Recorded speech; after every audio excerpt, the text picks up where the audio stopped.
দেখে না কাঁচা নাকি পোড়া আর মানুষ নাকি ঘোড়া। বাংলা সিনেমায় নতুন মোড় এনে দিতে আসছে জঙ্গলি। পরনে লুঙ্গি, চোখে মুখে হিংস্রতা, উস্কো খুস্কো চুলদাড়ি আর পুরো দোস্তর অ্যাকশন লুক। এমন সিয়াম আহমেদকে আগে কখনো দেখেনি দর্শক। আসন্ন ঈদের সিনেমাগুলোর মধ্যে সবার আগে প্রচারণায় নেমেছে জঙ্গলি।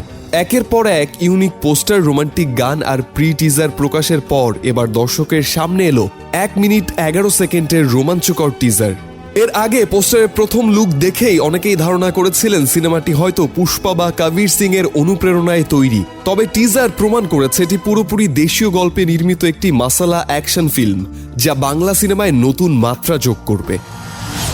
এদিকে বুবলি অভিনীত চরিত্রটিকে এতদিন প্রচারণার আড়ালে রাখা হয়েছিল, তবে এবার এক ঝলক দেখা মিলছে তার, যা থেকেই বোঝা যাচ্ছে গল্পে তার চরিত্রের গুরুত্ব কম নয়। তবে গোটা টিজারে সব আলো কেড়ে নিয়েছেন সিয়াম আহমেদ ভয়ঙ্কর মারমুখী এক রূপে।